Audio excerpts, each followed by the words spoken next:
Three, two, one, go.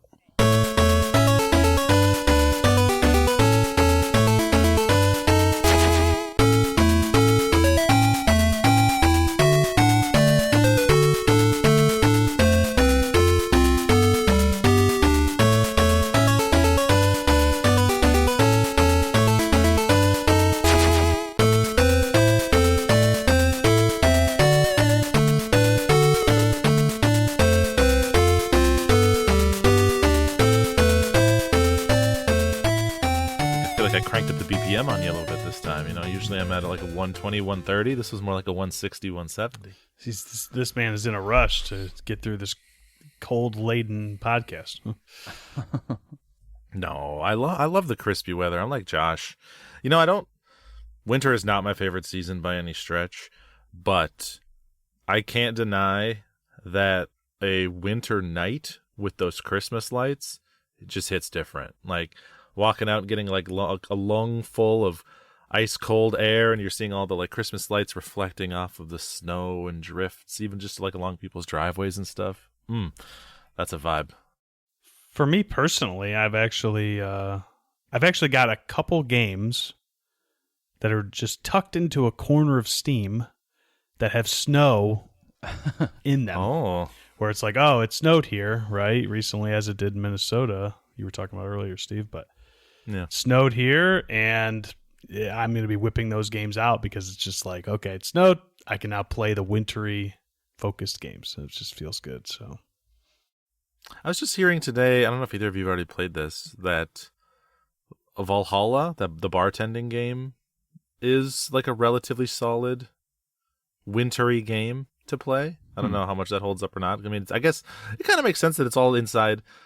I guess it's bartending, but, maybe a little bit of, like, coffee shop adjacent energy, which is very winter-coded. I guess you could just play Coffee Talk in that instance if that's what you're going for, but I just heard through the grapevine, my little birds, they whisper to me sometimes, and they told me that might be a good one to play in December. Yeah, I was thinking about playing Citizen Sleeper 2 because it's like it's all spacey and cold, I just feel like it's kind of makes sense. You're kind of curling up with a book, kind of, That's an interesting juxtaposition, to take like the cold weather and translate it to the like cold isolation, metallic emptiness that the game has. Yeah. Yeah. Plus, you should probably play that really soon, because it's going to come up in some conversations we're about to have in a few episodes. I know. I'm like sitting here playing Expedition 33. I'm like, okay, we're probably not going to be talking about this. Maybe I should put this on the back burner a little bit. So I probably will. But I did play a few other games. But anyway, speaking of games, this is IndieQuest, celebration of the indie obscure. I'm one of your hosts, Josh, joined by Steve and Seth. Steve, how are you today? Doing fantastic. Fighting off... we're talking about all the positives of winter, but I'm fighting off the winter cold that comes along with it. So we'll see how much you, the listener, notice.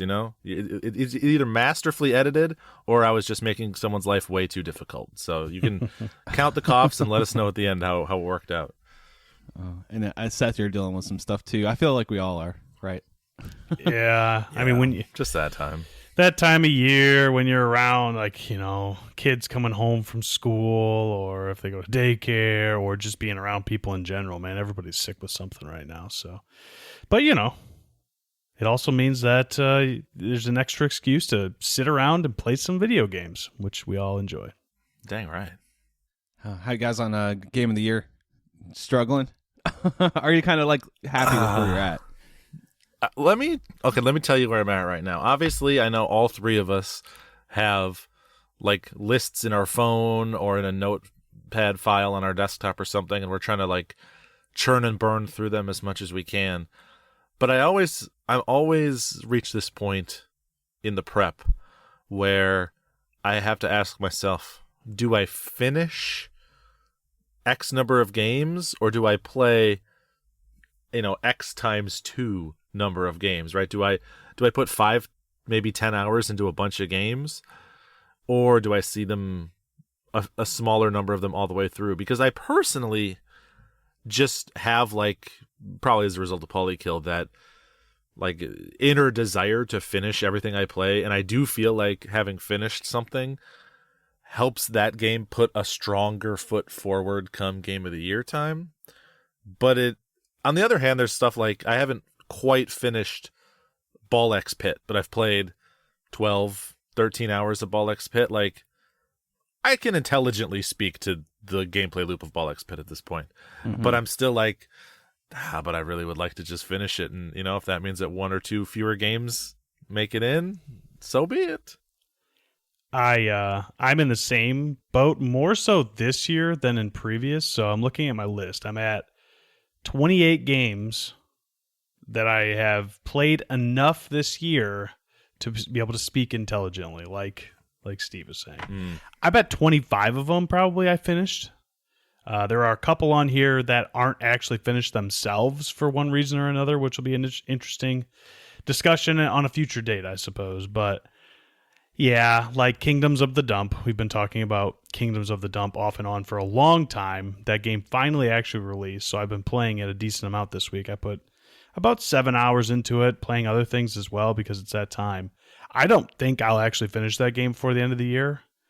But to Steve's point, it's like it's an RPG. I think I know what the game is now. Like, I don't need to. I'm going to finish it. I want to prioritize other things. So it's going to be my fallback for the rest of the year where it's like, I got a half an hour, I got an hour. What do I want to play? Well, I don't want to start anything new. So let's play Kingdoms of the Dump. Right. But certainly, even if I don't finish it, I won't feel bad at all about ranking it in our GOTY list or anything like that. So I'm kind of struggling myself as I bought a PSVR too, so it's like, I got other games.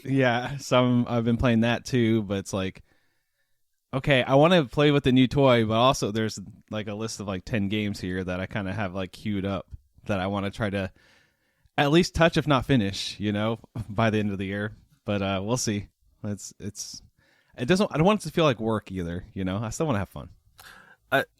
Yes, obviously we're here to have fun. Also, even if you're just thinking of it more like analytically, a game that you rush through to have it on your Game of the Year candidates list will almost certainly not leave as big of an impact as something that you let marinate for a while. So it's tricky in that regard too. But I feel like this year has been like one of the most back heavy years I've ever seen. There has been so much stuff coming out in November and December this year, and like long RPGs like Demon School, Kings of the Dump. Then we have other stuff, like Sectory came out, even like Seance of Lake Manor came out later in the year. Skate Story has yet to come out. Like, December is supposed to like kind of peter out a bit and give me a little bit of time to catch my breath, but this year it's just not happening.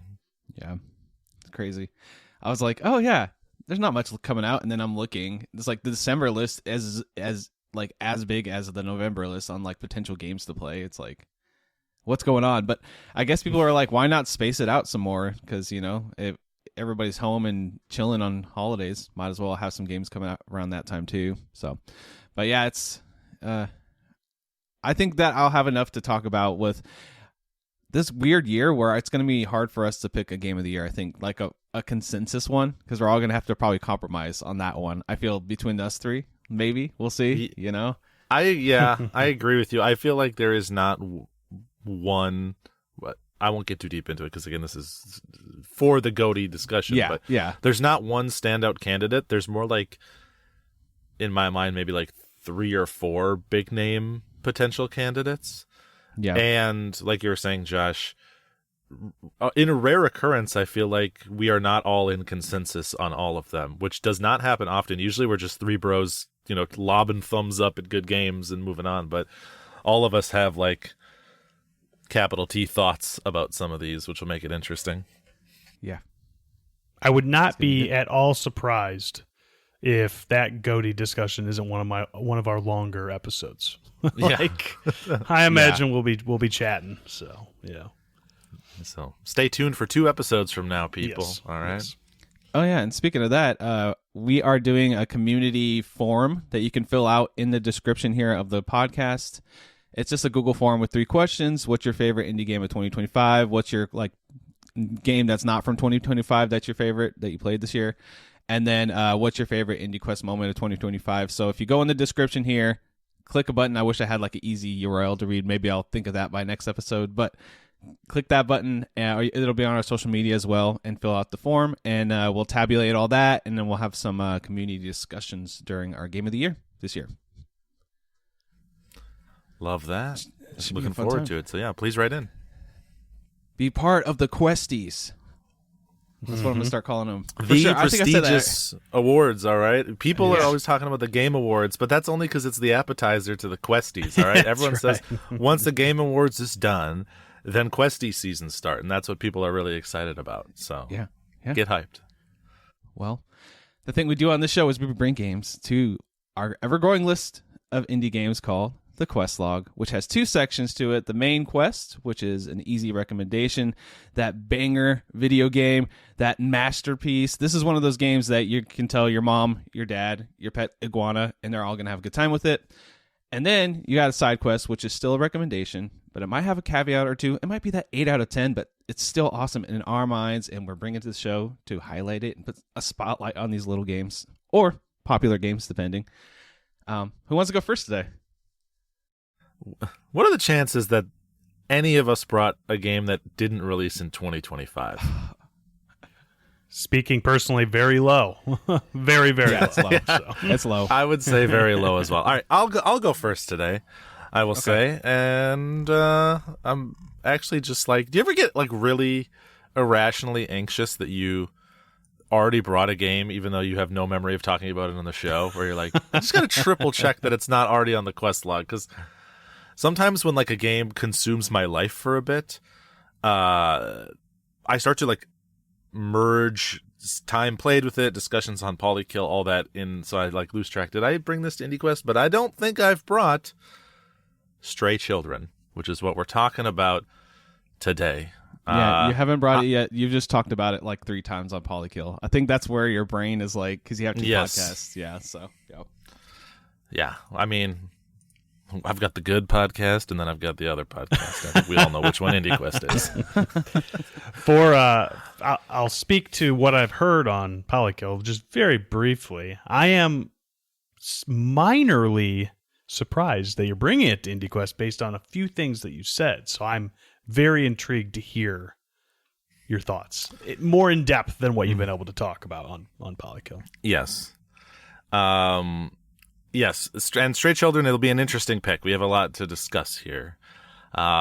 Before that, this is developed by Onion Games. And Onion Games is an interesting studio because this is a rare combination of multiple interests that I have. So one of the things that I'm absolutely the worst about is that every spot that I am present, every social media presence that I have is different, and there's no cohesion between them. You come to IndieQuest and we talk about indie bangers.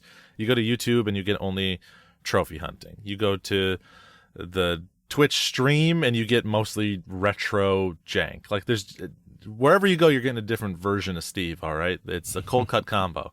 But Stray Children kind of threads the line between multiple branches because Onion Games is a development studio that is an indie studio, but spun off from a few core members that worked on a lot of classic retro games. So these are people that worked on Super Mario RPG in the earliest days, Moon Remix RPG, which is very relevant to this game, and the touch point here, which just got released a couple years ago in English for the first time, and I was singing that game's praises to heaven and back.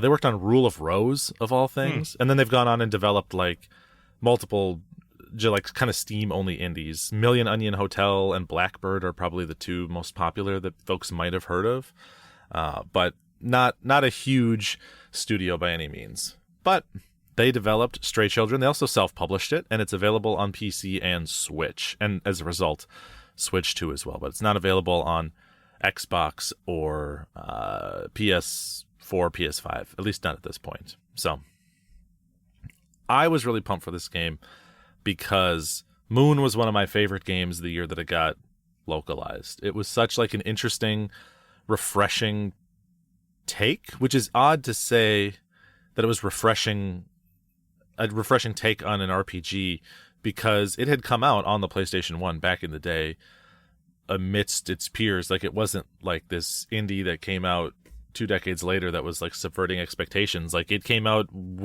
plus or minus a year of Final Fantasy VIII or whatever. So Right. it's just right there in the mix.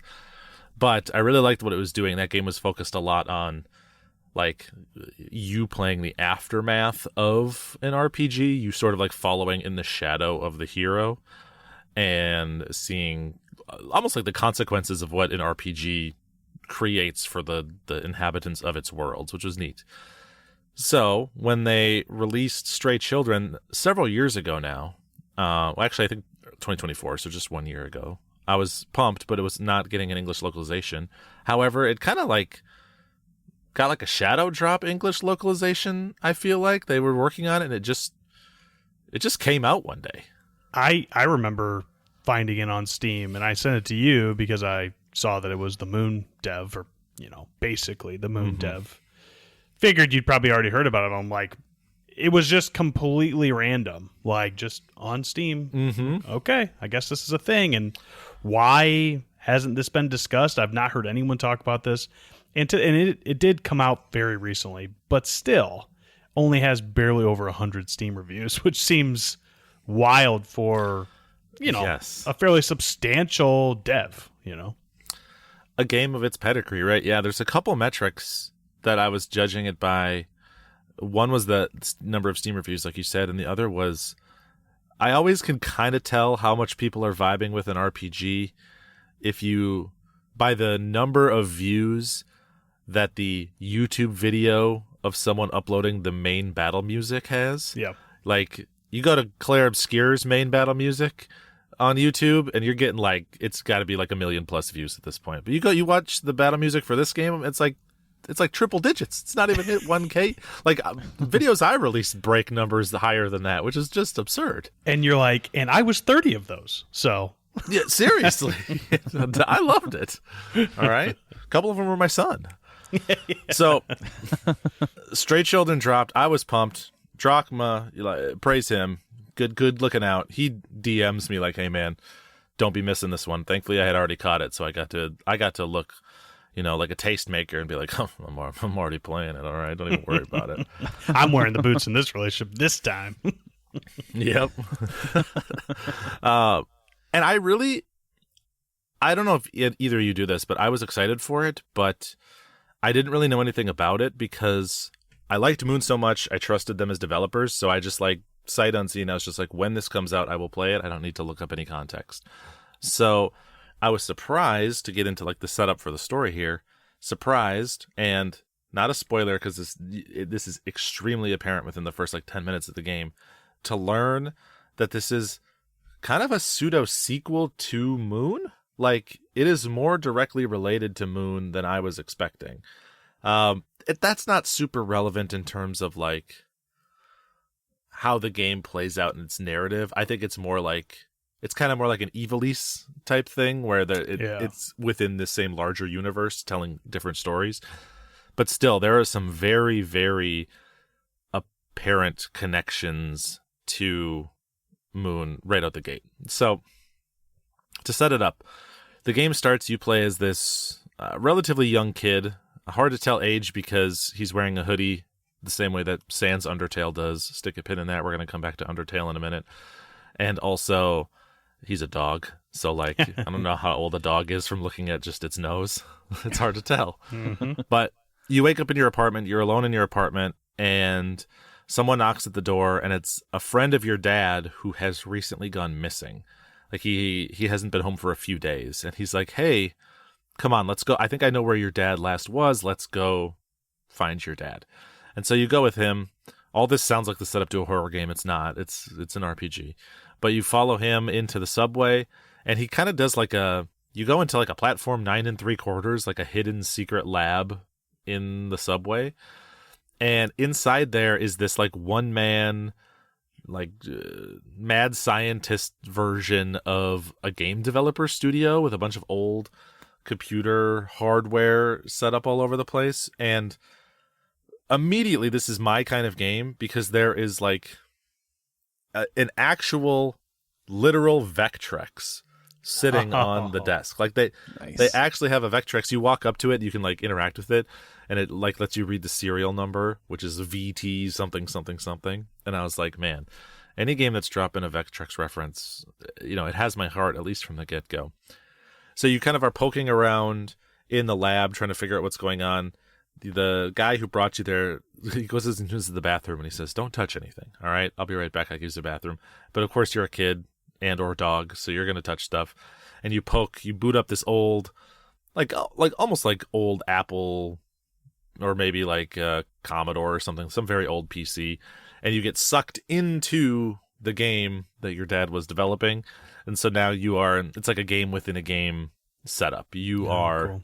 running around inside this game world. It's actually, if I can provide like a little context for the first 45 minutes of the game without spoiling too much, it's actually a game within a game within a game. All right, 2 layers deep.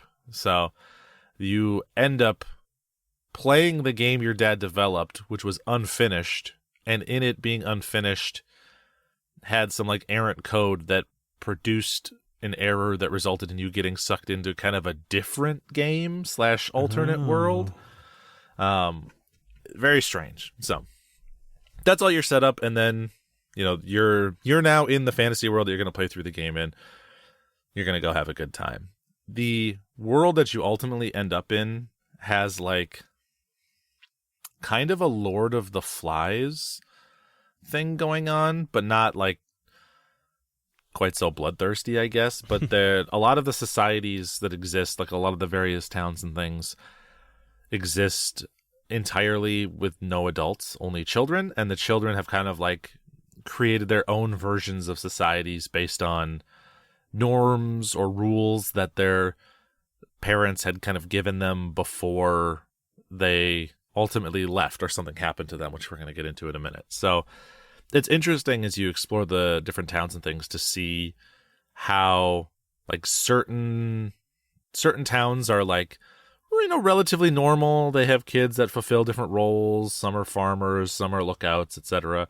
And then you go to other ones where they have like this horrible prison complex that they've created because that's like all they know is punishment. And then there's other ones where it's like they're very hyper focused on their appearance because that was something that their parents were very strict about. And so your like position in society is determined by basically how attractive they think you are. And just interesting ways to like twist stuff up like that. Yeah. But all of that to say, it's a very fresh, very original setting and world for an RPG. And that is what this game is. It's a turn-based RPG. So we'll get into what that actually looks like in its interaction, because it is very familiar, but there's some things that people will need to know if they're intrigued. The easiest way to describe this game for people is, it's like Undertale, because there is a combat system wherein you can choose to do battle in traditional turn-based RPG fashion, or you can speak to all of the different enemies, and if you say the right things, you can sort of like release their spirit, essentially. It's a little bit nebulous on exactly what you're doing, and it varies from enemy to enemy, but you can non-violently, pacifist-only play through the entirety of the game, never actually having to kill any of the enemies. I'll say like right up front, obviously they would not put that mechanic in the game if it wasn't relevant in some way, but people's minds will race in a comparison to Undertale, and I will say that like this is not you will get one ending if you play pacifist, one ending if you play non-pacifist. Like there's some flexibility there, and it does matter to some degree, but like in this game, don't beat yourself up if you have to go the violent route on a couple of encounters if you're trying to play pacifist, because you're not gonna it's not gonna poison the whole run. Did you manage to do the whole thing, not taking anybody out, or did you have to skate it? I probably did like a 95-5. So I did almost everything pacifist outside of a small handful encounters. And that's like where we get to caveat number 1 for this game, because there's a lot of big caveats that people need to know. It is a punishing game in certain regards. especially as it relates to the pacifist route. So to explain why, let me give you some context on how the system generally works. When you go into a fight, you can always talk to an enemy, and there will be usually a couple of options, sometimes like 6 options, sometimes only 2, and then sometimes speaking one of the options, like choosing one of the options there will open up other options. But your goal is always to select the right option in the right order, like 3 to 5 turns. You have to say the exact right thing to them in the right order. And there are like some context clues from the enemies where you can tell if they're reacting positively or negatively to what you're saying. But you don't always know what you need to say to the enemies, and a lot of them are very like non sequitur. Like none of the options make any sense. They all just seem completely random. But in each of the overworlds, like the fields that you're running around and exploring, you can find what are called shells of the enemies. And when you go find the shell of an enemy, it adds it to kind of like an encyclopedia you have, and it gives you a couple of like 2 or 3 sentences of information and a couple pictures that give you some context and details about that enemy that will kind of nudge you towards what they need to hear. So like it might tell you like, oh, this person, only wants to hear you say mean things or something like that. Or like, this is a relatively late game example, but I think it's like a good way to illustrate the type of puzzles. Because these are like combat puzzles essentially. But there's one enemy that was like it was a guy that was on like a wagon wheel. It was like a face inside of a wagon wheel. And when you talk to him, it was all just a complete random string of numbers. It was like 6 random 4 or 6 number selections. Meant nothing to me. And then you find the encyclopedia book for that guy, and it's talking about how he, as a wheel, is obsessed with finding and measuring the perfect circle.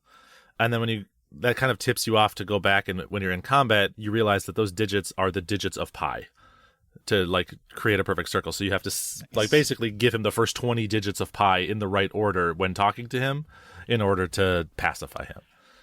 See, that is cool. Something. So once you figure that out, because we have the internet at our fingertips, it is very easy to just Google pi and then figure it out. This game masks itself as a 90s RPG. Could you imagine as a 12-year-old, you'd be like, I learned about pi. I know it's 3.14 something, but I'm going to have to go ask my mom. And there's no way your mom's going to know what the full string of pi is. So you're going to have to go ask your math teacher. Like, I don't know how else you'd figure it out. Like, that's so funny. I know, it's brutal. And like one of the things that is extra brutal about it, and this is the caveat that I'll circle back on, is when you make a selection, right or wrong, you will have a combat phase before you can do another selection. So the actual combat in the game it's the same idea as Undertale, where you're like dodging around attacks that the enemies are throwing at you, and you're trying to just not get hit and take damage. But instead of it being like almost like a shmup inside of a square like Undertale is, it's like an isometric view of like a circle playing field. So you're running around on this little circle, dodging waves of attacks from enemies and stuff. So you will always have to, like, even if you know exactly what to say and in what order, you'll still have to survive like 3 or 4 turns from the enemy in order to pacify them.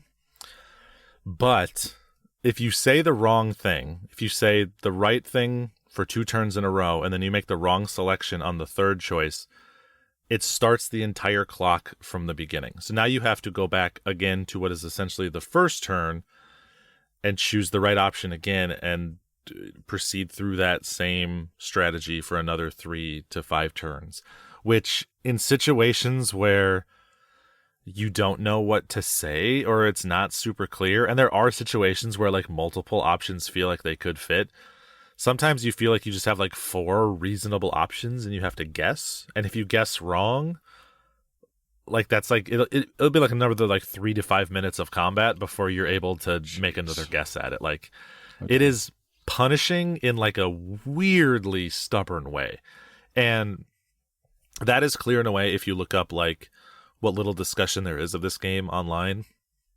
Clear in a way, people's biggest problem with the game is that it's like it feels a little archaic and a little overly punishing in that way, where if it just saved where you were in the conversation string and let you go from there, it would feel so much more generous. I guess the developers were afraid that people would just brute force it and like spam options until they got the right one and then spam until they got the next right one, etc. They wanted people to like pay more attention to their clues and solve their puzzles, but like I think it's a little harsh, man. It's brutal, and sometimes like a single combat encounter can be like a 20-minute affair in this game, which is just nuts. Mm-hmm.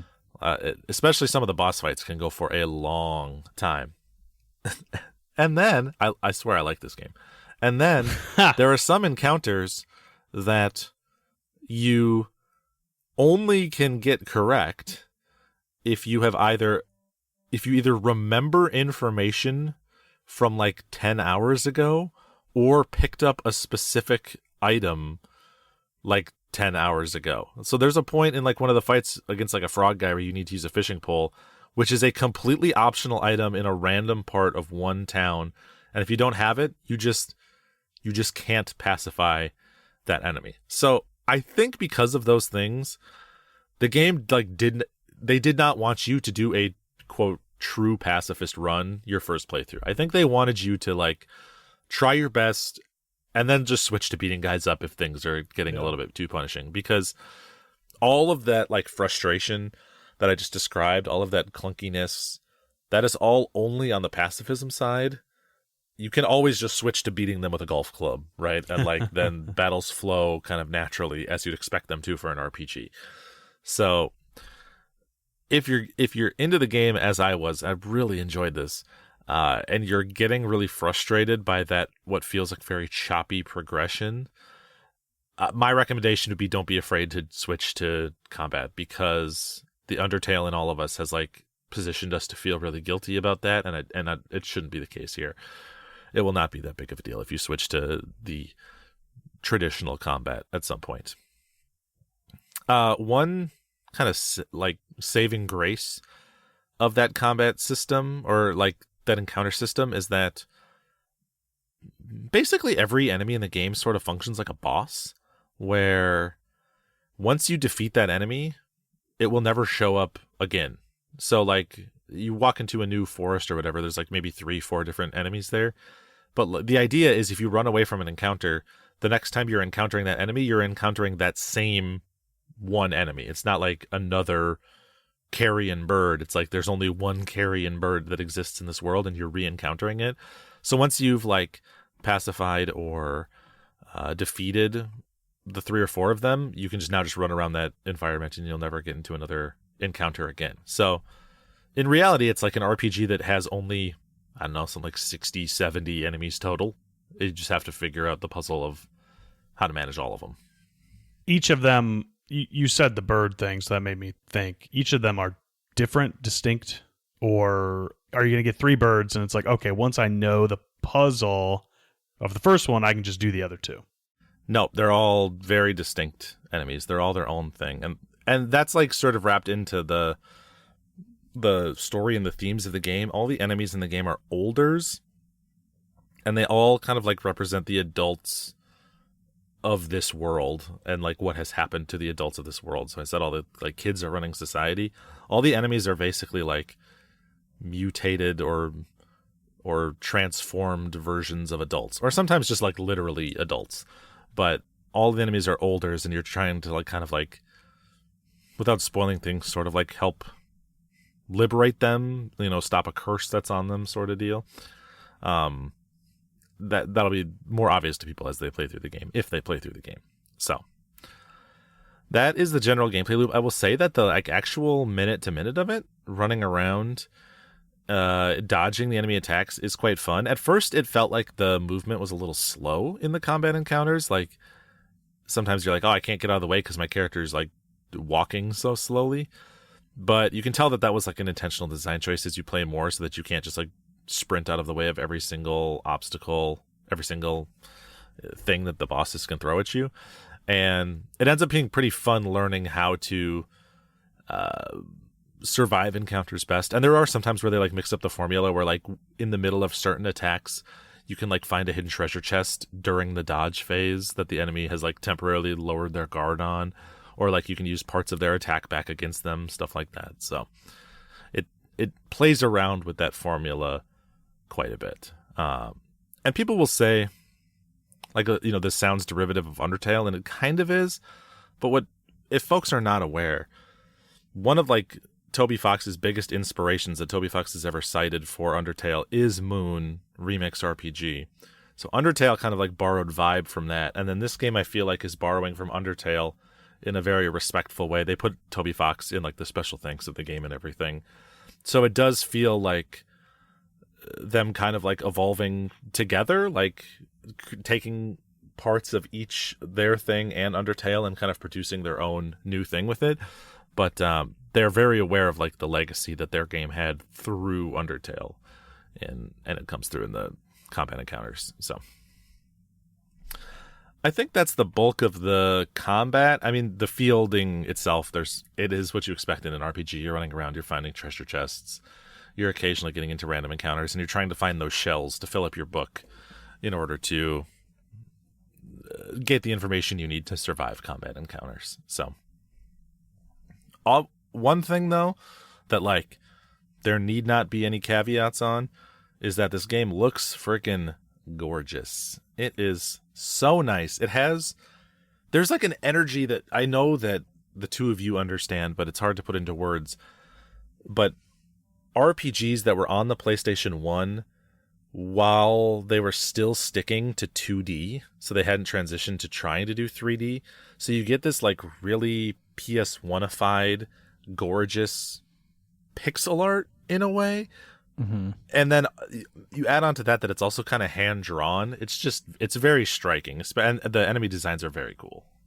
Yeah, it gives me like Breath of Fire 3-4 vibes, or like even Grandia a little bit, right? Where you've got the sprite on the screen and then the 3D backgrounds that is very nostalgic of that time period, right? That's just it's just a fun thing. I don't know. I mean, I think that people that make games that want to look like PS1 games know now that we don't have to make everything like a polygon to make it cool, right? We can still make the flat textures on the top, and that gives you that retro nostalgic feel. So yeah, really good looking game. Really cool lighting too. I like the lighting. It's like they filter it or something, right? Like, to make it look more like fuzzy, but in a positive fuzzy way. I don't know. Yeah, it's really nice. Yeah, and to me, it really does feel like, because of like the pedigree of this studio, it doesn't feel like a modern indie developer trying to emulate that style. It feels like that's the style that they came up on, and so now they're just applying that style to all the new tools that they have available to them through new game engines and stuff. So this is like what you would get if PlayStation 1 graphics like were the hard cap and that's where we stayed for 30 years. You'd end up here. Games looking like this. And then on top of that, I was talking about the low view count on the battle theme. I don't know why, man. The battle theme rules. It's really freaking good. It's weird, though. Maybe that's why. It's like a lot of this game. It's got a weird energy to it. It's almost like you could be in like a Halloween playlist. It's got like a spooky kind of warbly synth thing going on. Quite strange. I'll have to bring it to an OST here one of these times so you all can sit down and listen to it. But a lot of the music in the game is like good weird, like just slightly off, but in an interesting way that maybe sure, it's not going to be in like a playlist of like top 100 most hype RPG battle songs. It wouldn't really fit in that type of thing. Or like there's some games where like I think of like Star Vaders or something recently where you just get so freaking amped up listening to that soundtrack. This is more like a soundtrack that can only match the vibe of this particular game in all of its eccentricities, but it fits very well, and I really like it. So I've listened to the soundtrack many times, even though it's not like a very melodic one, which is typically my thing.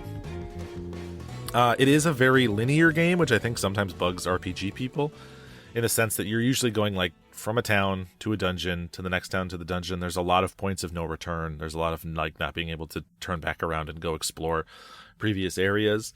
It is kind of like clicking you onto its tracks and moving you along from place to place to place. But all in all, it's like a 25 to 30 hour experience. So on the shorter end for an RPG, which is kind of nice. I feel like RPGs are either one of these or they're like a 90-hour Persona affair. So this is one of the shorter ones. The only thing I find weird about it being that long is that you've mentioned the Undertale influence, and that game works the way it does in terms of choices because it's relatively short. And therefore, it encourages you to do another playthrough, and you can do 2 playthroughs of Undertale in like 10 hours. Whereas you can't do that with this. Like, you'd have to put 60 hours in to do the other thing and figure it out, right? Like, there's no shortcutting. Yes, although I will say, and again, I don't want to like spoil things for people, but I do want to like set them up for success to play the game. Your ending in terms of like traditional video game endings will not be determined by whether or not you played pacifist or aggressive. Like, you could split your choices 50-50 right down the middle. You could go all one way, all the other way. And in terms of like the narrative conclusion that you would receive, there are multiple narrative conclusions, but they don't hinge on that fact, oddly enough, which feels strange relative to Undertale. Now, there is a compelling reason to focus on the pacifism route. Obviously, like in the same way in Undertale, they wouldn't put those mechanics in if they weren't sort of incentivizing you to utilize them. Right. So when you get to the end of the game, it becomes very apparent like what the impact of your decisions were, but it won't be like you get the bad ending and you're like, now I got to play another 25 hours with a guide this time so I don't miss anything and hopefully get the good ending. Right. It's not something like that. So, but I think a lot of people will feel that way playing it, and that's why I'm so like sensitive to over describing that. Is I think people will bring a lot of those expectations into the game, and then that will add to the frustrations that do exist in the combat system, and it will like really cause a lot of friction for people to get them to bounce off, which I think is a shame because this game is like yeah, it is choppy at parts and it is rough, but like it really landed with me personally. I really liked it. It explores a lot of really interesting themes. It doesn't feel like any other game. I mean, you can tell, I won't spoil everything, but you can tell just from like the setup of the Olders and the kids in their society that the game is speaking a lot to like kids wanting to grow up as fast as possible, and then adults, as soon as they become adults, wanting to go back to being kids again, and like the tension between those two ideas, which is like, what a weird thing for a PS1 RPG that's usually about like slaying a dragon to talk about. Like, it's not like a chosen one adventure at all. It's about like, you know, how do we grow up and appreciate the process of growing up with all of its, you know, stumbling blocks and all of its benefits. So phenomenally cool, phenomenally weird game. Hit exactly the way I wanted to. I liked it, but I will never recommend it to almost anyone else without having a discussion with them first. So this podcast counts as my discussion for all of you listeners. So you're gonna try to say, well, it's on the quest log. That is a recommendation. That's why we put the episode number next to every single entry on the quest log. You can go listen to the episode and you can hear me giving you basically a primer on how to enjoy Stray Children. Okay. Do you have any other questions for me, my friends? I have a statement. I'm going to save my question for after you say where you put it on the quest log. But my statement that I prefaced this whole conversation about was, I was surprised that you were going to bring it potentially, and that's why, right? You've described it now, and it's like it's tough to recommend to a lot of people, and we try to make the quest log recommendable. You know, most games should be recommended to someone, so I'm interested to hear where you're going to put on the quest log because of all that. Yeah, I don't have anything to add. I'm just like, this game's cool and quirky. I don't know if it's for me, personally, you know, but I think it's awesome. I think it's a cool game. So I want to hear what where you think where you're gonna put it. It is cool. If the quest log was the blink log, this would be a main quest because I ate this game up. I mean, this doesn't happen to me too much these days. But I mean, I played like a 25-hour RPG in, for me, like a week and a half, which is that is min-maxing every possible second of free time that I have. And I enjoyed the entire process. Even the parts where I was frustrated, I understood why I was frustrated and worked through it, and I enjoyed it. But it would be almost irresponsible of me to put this on the main quest with all the caveats that people encounter. As much as sometimes I put my thumb on the scale and I'm there's some problems in this game, but I really like it, so I don't want to hear you talk about the ship combat or the ship controls in Outer Wilds. Shush, it's a main quest. But this is one of those cases where the evidence against it is compelling enough where I'll meet you in the middle and we'll end it up on the side quest, because this will turn off 8 out of 10 people that play it and really land for 2 out of 10 people that play it. But for those 2 out of 10, I want it there and I want them to have a shot at discovering it. Awesome. Question, I guess, before we move on to other things. This or Moon? Oh, that's tough. Probably Moon, I would say. Okay. Moon did it first, and Moon also goes down a little smoother, but it's pretty close. So for some people, for some mega sickos, like post Steve Sicko, true Sicko Zard, if I'm Sickomelian, they will pick Stray Children. But I would probably slightly edge out and give it to Moon. Awesome. Yeah. Stray Children. Check it out. Or don't. I'm not saying it's not. I had to comment hey, it's probably not a game for me just from everything you said. I think I might be the 8 out of 10 that's kind of frustrated by some of the mechanics, to be honest with you. But I think you would too. And that's not a commentary on you at all. Given the types of games that I've seen you bounce off of, I think that you would run into some walls on this. Okay. But the person that heard that game and is that game, that's my shit. There's someone out there, So yeah. Yep. All right, Seth, do you want to go or do you want me to go? How excited are you? I can go. I'll go because I think that my game will. Well, there will be some discussion between us during my game. So I brought a game that released this year, of course, October 15th of this year. So anyone out there that knows their popular games that came out on specific dates, I'm sure there were more games that came out on October 15th that I'm not thinking of, but there is one indie banger that definitely came out on that day, and that is Ball Pit. Or, as Steve said, Ball X Pit. But I believe that the way that it's technically pronounced is Ball Cross Pit. I only know that because of watching Hunter Cross Hunter, right? Which is an anime. Oh, but you don't pronounce it Hunter Cross. You just pronounce it Hunter Hunter, right? And so I think you pronounce this Ball Pit, right? I think that's how it's supposed to be, but.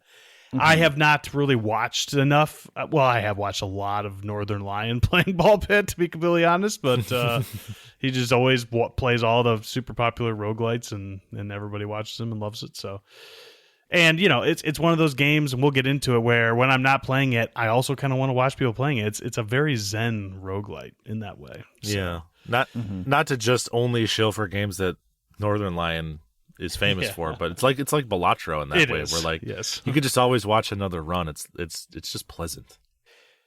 And it even gets to the point where, and I'll get into it more, and I don't want to spoil the part of the review that I'll get to, even though it's even a little bit spoilery to talk about this, but there's a part in this game that is so unlike games that I have played before.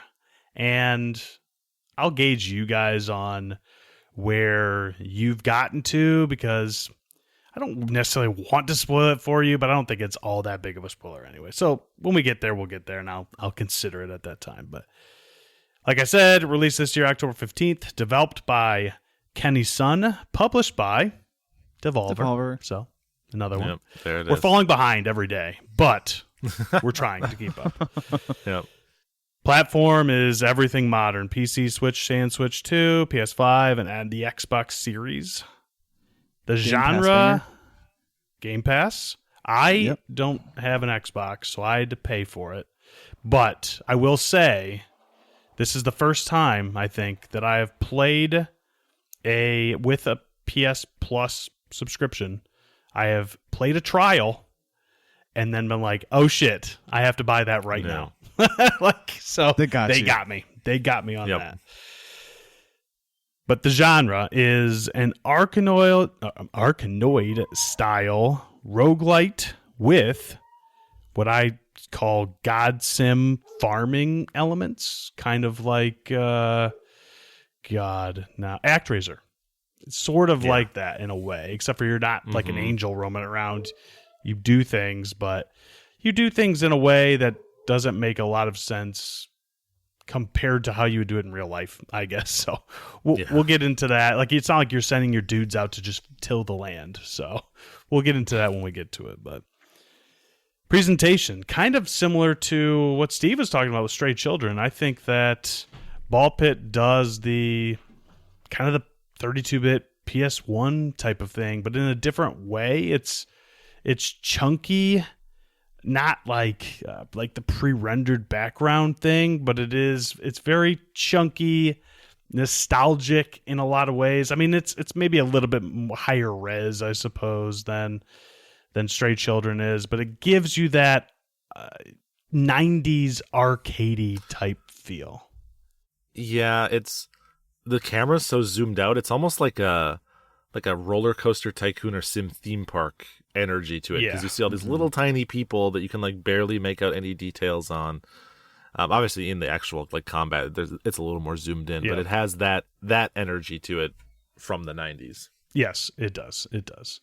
And yeah, to the point of like the farming section, that's like very ActRaiser to me. It's you're so high up, you can see the little guys down there, and they're doing their thing. But I very much enjoy the way this game looks. I am the target audience, I suppose, for something like that too. I think all of us are. We're all very nostalgic for the time period, I suppose, that they're kind of going for with this. So looks good. Doesn't have to be the shiniest, most sparkly thing to still look very good. So very much enjoyed it from that aspect. The music, I believe Josh mentioned Citizen Sleeper 2 earlier. Amos Roddy is the composer for that game and this one. This is the first game I have ever played that was composed by Amos Roddy, because I have not played either of the Citizen Sleepers. And let me tell you, that guy's onto something. He's cooking. He's cooking on this one, and he's cooking on the other ones. But yeah, he's good. He's doing good work. He's cooking. It's funny because I have listened to Citizen Sleeper music, and Steve is always very hyped about it, I suppose. Like, this is so good, and I've always been like, yeah, it's pretty good. Like, certainly good music. But it's one of those things you realize once you play the game that the game has a lot more to do with the music, at least from Amos Roddy, than maybe some others. When you're in it, oh my gosh, it is so... It's like the perfect amount of zen chill music with just ever so slightly escalating as you're moving through the level, and as things are getting more and more tense because more stuff's on screen. And like, this is more of a sound effect than anything, but as enemies start to come down the screen at you, they will start chanting if there are a lot of them on screen and if they're very close to the bottom, and it gives you a little bit of like a heart racing, like, I gotta figure out how to take care of this stuff so I don't take damage, right? And there's like some vocals in this game, and I mean, it's certainly up there in terms of 2025 OSTs. I very much enjoyed the Ball Pit soundtrack. So if there are people out there, we had Top on last episode, right? And we were kind of talking to Top a little bit about Ball Pit. I don't remember if that was in the episode proper or if it was after, but mention that, hey, Top doesn't really like roguelites. So I know there's a lot of people out there that don't, right? But at the bare minimum, listen to the music. And if you're not a roguelite fan and you're still here listening to what I'm saying, please consider listening to the gameplay section, because I very strongly think that this could be the roguelite for roguelite haters, honestly. So, Yeah. But before we get there, the story, there isn't really, I mean, there is a story and it matters sort of, but you don't really care. Basically what happens is at the very beginning of the game, you see a meteor hit this planet and puts this gaping hole in it, and treasure hunters are coming from all over the land to delve down into this hole and fight hordes of monsters in search of treasure. And that's kind of it. On top of that, in order to like continue their searches in the best, most efficient way, they farm. And that's why you farm, I guess. So that is pretty much the story. I mean, you're not here for the story. I think anybody that has watched any bit of gameplay of Ball Pit, you know why you're here. It's not that. So any questions before we get into that gameplay, though? No, I had completely forgotten that was even the story. I'll be honest with you. Like, I just unlocked the last level, but I haven't attempted it yet, and I couldn't have told you at all that that's what happened at the beginning of the game, because it's such a mechanics forward kind of game. Go ahead, Josh. Sorry. Oh no, you're good. I was just gonna say, just compliment the visuals again. I love how everything explodes on the screen. It's just very pleasing looking. And the sound effects paired with it, it just it's a very satisfying looking, like it just like from your hands to the screen, like it's so satisfying. I don't know, it's just hard to, like, you can watch a video of it all day, but when you're in the action, you're like, oh yeah, this just feels good, you know, just because of everything. It is such a feels good game. It is the quintessential make number go brr and feel good about it. It is like, yes, pretty much dopamine. I love it. Like, I want all the numbers on the screen. I want to make them bigger.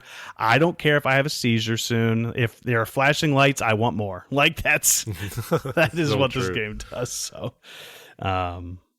but yeah, with that, let's get on to gameplay. And you guys have both played a sufficient amount of this game, so you can both help me out here as we go through. It's not overly complex, but as I mentioned, there are two sections to this game. One section is basically a roguelite Arkanoid, where you're shooting balls up a screen, up a column, and trying to destroy enemies as they come down. And basically they're enemies, but they're really just like bricks with faces. Like that's, and sometimes there's stack of bricks with faces, and that's kind of what they are. And then there is a God Sim farming section. And I guess it's probably easiest to just touch on that first. And I also am wondering how you guys handled that section. So I am not a huge fan of that type of stuff. Like, I don't mind when it's included. It's fine. I just want it to be as unobtrusive as possible. And to be honest, I found this pretty unobtrusive. I never felt like I needed to tinker too terribly much and move things around a lot to maximize whatever I needed to be able to get the most out of it and make sure it was as efficient as possible. I know that there's probably people out there that did that, and they have the nicest looking farm and town and buildings that they possibly can, but I was more of a set it and forget it type unless I needed to bounce as many dudes off of buildings as possible. So I suppose that will get into what you do, right? So you can plant wheat, you can plant forest, you can plant, well, not really plant, but you can put stone out there. And then you have a bunch of buildings that you can bounce off of that will allow upgrades to happen, right? And that can be the balls that you play with in game. That can be the passives you play with. It can be unlocking new characters. But basically what you do is after you have your section built for that time period, you will then be able to like angle, Arkanoid style, I suppose, or, bust a move style, kind of, right? Where you can back and forth and you're bouncing things off the side of the screen or off the buildings and stuff like that. But basically the goal is you've got as many characters as you have at that time. You send them up to your farm. They will harvest anything they run through. They'll bounce off of buildings, which all the buildings have meters on them if they're trying to get upgraded. And you just do that basically one time before you then go and play the game again. But typically I did not spend more than a couple minutes doing any of that. Even in the middle of the game when I was really trying to unlock stuff, like, I would position stuff. I'd see what new buildings I might have unlocked with blueprints, which you get in the game proper. But once I kind of did that and shot the dudes out, got the stuff, I was like, cool, thank you. I got what I needed to get. Back to the game itself. So, thoughts? Yeah. I had because you can kind of set up like auto farmer stuff all around. So I had like here's my fields of wheat, here's my forest, here's my stone, and here's, they're all kind of just doing their thing on their cycles, giving me enough resources to continuously build and upgrade stuff. And then I would usually just in the center have an open space. And when I built up enough resources, I'd drop 4 buildings all in a dense square.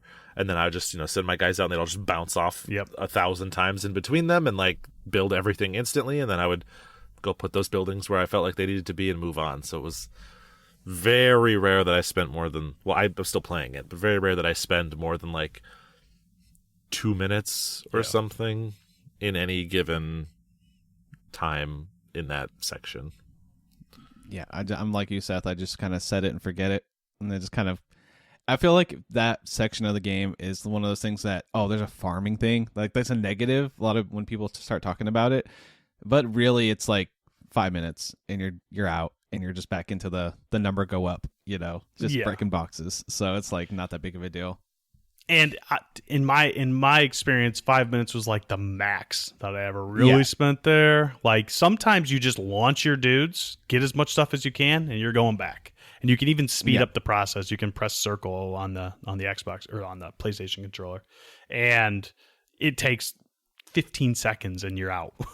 Thanks, see ya, and I'm back to playing the game. Right. So yes, that's the farming section. I don't think I'm forgetting anything significant there. You're just trying to get resources, trying to unlock stuff. But that will take you to what I would consider to be the gameplay loop proper that you're actually trying to master, I suppose, in this game, and the part that will actually make you good at Ball Pit. And that is the actual Arkanoid thing. Enemies are coming down the screen, you're trying to hit them with balls.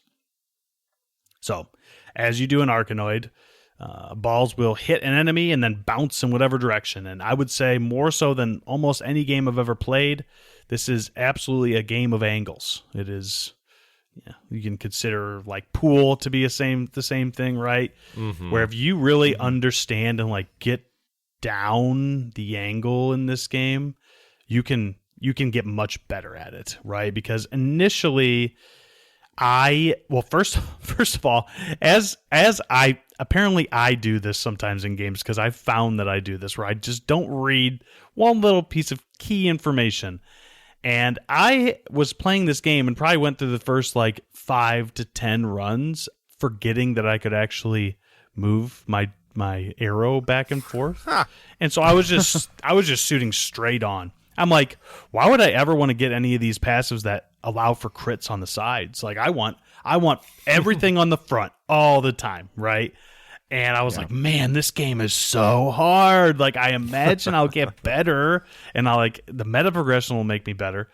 But then I don't remember what happened. I accidentally tapped the right stick, and then all of a sudden I'm like, whoa, oh, this is a new world, right? That's it is easy mode. Yes, exactly. I'm like, wow, this game's actually much easier than I thought it was. Yeah. But it's an Arkanoid mixed with a twin stick shooter, kind of. I feel like there's a little bit of Gungeon in there, right? There's some bullets on screen that you're trying to dodge most of the time, especially when it comes to boss fights, which I think is a very cool, and I would even go so far as to say unique part of this game in terms of what kind of game it is, and the block breaker type game. Most of them don't have bosses, and this one does. And I very much appreciate that there are bosses that you can actually challenge and that are much different than the rest of the game. Like there's a whole different part of like strategizing around most of the game. What you're trying to do is enemies come down, you want to destroy them as quickly as possible, because if they reach the bottom of the screen, they will like start vibrating and, like I said, chanting, and they will actually jump at you, right? So they will kamikaze themselves, basically, right? They kill themselves, but in turn also do typically like 10 damage to you. And you have a limited health pool, and at least at the beginning, healing is pretty darn scarce. So you have to be pretty careful about that. This is the epitome of offense is the best defense type of game. Like, there are some passives that you can get that like allow you to take less damage or maybe take less hits. But typically, I mean, I got every item because I did plat this game, and you have to get every item to do that. But generally, I'm like, give me big number. That's what I want. Yeah. Because if there are no enemies on screen, I don't have to worry about getting hit. To the point where the first time I saw some of those defensive, like passive items, like the thing that there's one that's like, you take 10% less damage. I'm like, if this ever comes into play, like it's already over for me, because there's so many, if it's the type of game where if one enemy is getting to the bottom of the screen, probably like 8 enemies are getting to the bottom of the screen because you're not doing enough damage. And so like, they're going to do 9 damage instead of 10. Like, that's going to change nothing. Like, I've already lost if that comes into play. So just give me more, more crit, more damage, more status effects, more AoE, more something. To that point, though, Steve, and this is something that I did not consider until I realized it when I was just grabbing items to try to get all the items. This is a great segue into the fact that both balls that you acquire and even passives that you acquire can be combined in a form of two different forms. Passives can be combined by evolution only. Balls can be combined by evolution as well, and also fusion. So we'll get into some ball mechanics here, right? So there's a lot of different balls in this game. Most of the base balls are like, oh, I've played an RPG before, and I know what this thing does. There's a poison ball that makes all the enemies take damage over time that it hits. There's a fireball that does the same thing, except for it's fire this time. There's a big iron ball that moves slowly but does lots of damage. There's a dark ball that hits an enemy and like basically kills them immediately but doesn't bounce. Like there's all kinds of different stuff. There's even a vampire ball that allows you to heal yourself a percentage depending on, like, at the beginning I think it says like 15% chance to heal you by 1, but you realize as you start playing that 15% is actually not that bad, because that ball is going to bounce a lot, right? You're going to hit a lot of enemies with it, especially once you unlock some different stuff, start to use some of your passives. There are passives that allow you to shoot balls straight through enemies. There are balls like Ghost and Wind that just go through enemies on their own. And as I was mentioning with the fusion and evolution system, you start to realize as you're playing that those pass-through type things and the AoE, there's an earthquake ball that does like AoE, there's a lightning ball that does the same thing. At the beginning, you're like, oh, big damage, but if nothing goes through enemies, then I'm not really doing anything to anybody behind the front line. I can do a crap ton of damage to the front line, but you realize pretty quickly that the goal is to try to at least get something through. So you're softening up the back line for when then they come down, and then they're easier to destroy. So that's kind of the name of the game, and combining all of the balls into new balls is the way to do that. Discovering evolutions in this game, it tickled the Pokemon lover in me. I loved it so much. Like, give me that fusion, give me that new ball with new cool artwork. Even when I fuse, let's say I get 2 evolved balls that are both very good, right? Because I evolved them from 2 baseballs. You can then fuse those balls and they change color depending on which one you pick first. They both have the unique aspects of each of the other balls. And then sometimes, like, let's say you've got lasers, right? But then you've also combined the laser ball with fire. Well, now, as your lasers go all over the screen, they also set all enemies on fire. Mm-hmm. So it just becomes this super exciting. I want to see numbers all over my screen all the time. The only time I don't want to see numbers is if I killed all the enemies. And then we're good, right? I don't need to see numbers then. But yeah, I mean, it's just such an addictive, and we kind of alluded to it, it's such an addictive loop that you don't mind playing for an hour and then watching Northern Lion play for an hour because like, how did he do? What did he do differently than what I'm doing? Like, it's just such a fun experience. And it's not something that I feel like has been captured quite in this way, at least recently. And that's why it's so popular. I mean, it's got almost 10,000 overwhelmingly positive reviews on Steam. I guess it's a super, super popular game. The fusion in particular was really smart of them to include because the evolutions, I agree, they're awesome and they are very Pokemon. They even show you like the silhouette of what the ball is about to become, which you see for like 2 seconds before you combine them. So it's just to give you like a little shot of dopamine. But the evolutions, they're set in that like it's always these two balls that makes this third ball. So you start to learn and sometimes even kind of like depend on your favorite combinations. Yes. But the fusions is literally anything can go with anything. So you start getting combinations that like, in a certain sense, maybe the developer didn't even think of. They just coded it intelligently so that anything can combine with anything. And so you can start doing just weird stuff. You're like merging balls that have like AoE that also freeze enemies, and then you're attaching that through fusion to like lasers that shoot in both directions, and so everything suddenly, the second you throw a ball out, suddenly everything is hit with a bunch of damage and it's frozen solid and on fire, and you're like, what is going on? And that's what you want. Like, that is the thing that you will forever chase in this game is finding something new to do. Right? Just making enemies die in a new, unique way. Have numbers go on the screen in a new, unique way. I don't know that and I haven't platinumed all that many games, to be honest. I've completed a decent amount of games in my life, I guess, but I'm not entirely sure that there's a game that exists that I've been more sad about platting or completing than this one. Yeah, no, because I know that feel. Once it's done, it's like, oh man, I need more trophies. Like, make me continue into like New Game Plus. Like, to be honest, this platinum's not all that hard to achieve. So once you beat like the main game and kind of beat everything with all the characters, you're just kind of done. But there's more to do, and I suppose I could do that. But it had become almost a ritual for me to put maybe an hour in here, an hour in there.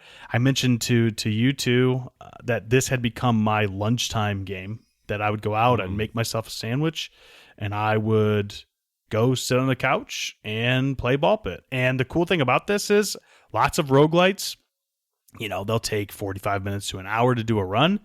15 minutes, you're in, you're out in ball pit. If you have 10 to 15 minutes, you're going to be good to be able to get a run done. And I love that about this game. Yes, and I assume you'll probably go into this, but it's probably worth mentioning because you mentioned up top for people that are rogue-like skeptical that I feel like the structure of this one is a little different in that those 10 to 15-minute runs are in a single biome. So, like, think of Hades as like the typical example. You go through the same 4 areas in every run, and then you're done. Here, you're like choosing which of those 4 areas do you want to do, and you're almost doing like a mini run inside of just that one biome, which makes it feel... honestly, it doesn't feel that roguelike-y. Like, it does in the way that you're choosing your upgrades. Like, it's got the pick 3 passives every time you level up type of deal, but it feels just more like playing like an arcade stage or something, or almost like a shoot-'em-up stage, because win or lose, it's done so fast, and you're just back into another one. Yeah, and you're building, too. You're building up in this game. Like, continually. That's why I kind of like the in-between of this one, because, like, you play, like, Vampire Survivors or something like that, you'll get, like, coins, you can level up things, and then your next run's a little bit more powerful. the way this one does it is, the little farming thing and just unlocking things as you play. I just think this one has a really nice loop, like you were saying, Steve, where it feels more like I'm continuing progression towards something. It doesn't feel like, I just lost 30 minutes of my time, which I know that's the biggest roguelike, like, thumbs down, or at least what people don't like, right? So yeah, like if Rogue is the game, the original Rogue is the game that has basically no meta progression, this is the complete opposite in terms of roguelites. Like this is meta progression, the roguelite. Like that's all you're doing. You're building constantly to the point where, and I'll start to touch on characters now, each of your characters have their own levels too. So as you're playing, they all level up. They all have a level up bar. So I do the desert biome. I complete it. My character gets a level up. Well, now those stats then carry on to any other level I ever want to do. And it gets to the point where you're eventually being able to do, I don't know if you guys have either seen this, so it's kind of spoilery, but there is a point where you can do more with your characters than you can originally do, I will say. So I think I know what you mean. Yeah. Which is super cool. Like this game to me is all about combinations. It's all about putting two things together and seeing what the heck happens and seeing if it's your new favorite thing. And that's what I love so much about it. The spoilery thing that I was kind of alluding to earlier, I don't feel terrible about it because I think if you play this game for a couple hours, you're going to unlock most of the characters anyway. I mentioned that I will play this game and then go watch Northern Lion play this game. You can literally, there's a character who plays the game for you. It is an auto battler where you just pick this character and he goes out there and literally just plays. You can sit on your couch and watch him. And I will be honest with you, sometimes I would not have had enough ball pit after my lunch sessions. And I like to hear the music. And so I might turn that music up a little bit and let that dude just do a couple runs while I'm working in my office. Like, I'm literally earning trophies while I'm working. Like, it is amazing. And at first I was like, this is kind of stupid. Like, this is kind of a cop out, to having another cool, unique character. And I was like, nah, this dude's amazing. I love this guy. It's funny. It is. So it's funny and it's good. I won't spoil the one that I think you unlock right before that, but it's a good contrast to the one that you unlock right before that, which is like a whole cerebral mechanical shift, basically. So it's so hard not to talk about certain things, but I don't want to do it. I think the last thing I'll mention about the game proper before I get on to where I'm going to put on the quest log is, you pick all these balls, right? And you can get up to 4 slots. There are 4 slots for balls. There's 4 slots for passives, at least at the beginning of the game. And you're going to pick balls. You're going to combine them. You're going to see what happens. And you're going to get more balls. And you want to keep getting balls all the time because those big balls do a lot of damage. But anybody that looks at screenshots or watch any video is going to notice that there's a bunch of little white balls that come out too. Those are called baby balls. And they're no special property. They're just like little bits of damage. But they're extremely important to a lot of characters. And you can actually upgrade those baby balls to be like your whole run. And you don't even care so much about the big balls. And I know we're saying a lot about balls, and maybe it's pretty funny. And I get that. But it's ball pit, so that's where we're at. I'm trying not to snicker the whole time. I'm just like, I got some big balls. I'm like, big balls. I gotta keep it reeled in, Yeah. There's something refreshing about talking about this game on IndieQuest versus on Polykill, where it would be a whole other vibe. Yeah, exactly. But yeah, so I think that's all I want to mention about this game, unless you guys have anything that's glaring that you think I left out. I know you've both put some hours into it, so. No, I think you covered it. I will say I hit a snag maybe like a third of the way through the game. I think I was underappreciating how much in this game the meta progression is like actual like statistical meta progression. Like there are points where you never need to like grind your characters up, but there are points where like it behooves you to do a couple of runs in levels that you've already done to like level up some characters, get some materials that'll let you upgrade some houses that will make your level ups more powerful, stuff like that. And once I started focusing a little more on the stats side, it was pretty smooth sailing from that point. And I just had to get a little pep talk from Seth in the Discord. But yeah, so just more than other roguelikes, I feel like don't ignore the meta progression too much, or you might like hit a snag like I did. Yeah. I will say that this might be a spoiler for like 20 seconds. So if you don't want to hear this spoiler, then skip ahead like 20-ish to 30-ish seconds. But Steve mentioned that he was struggling a little bit, and I was also struggling at a similar point. There is a character that is, I think, like the Repentant, maybe? I can't remember. The mummy character. That his special is that he shoots his balls through enemies, which you think, oh, that's sick, right? But as soon as they hit a wall, they don't return to you. So initially I started using that character and I was shooting through the horde of enemies. I'm like, yeah, I'll get all my balls up at the top and they'll destroy everything up there. Well, eventually you realize that, I need my balls back because they just keep marching down. Yep. I'm killing everything up top, but they're not dying fast enough to get the balls back down to me. So what I learned after kind of experimenting, the big aha moment in this game for me was using that character and just angling all the way to the other, like I just all the way I could, right? Basically sideways on the screen. And then you just go very, very close to the bottom row and it just shoots straight through them, hits the opposite wall, not the back.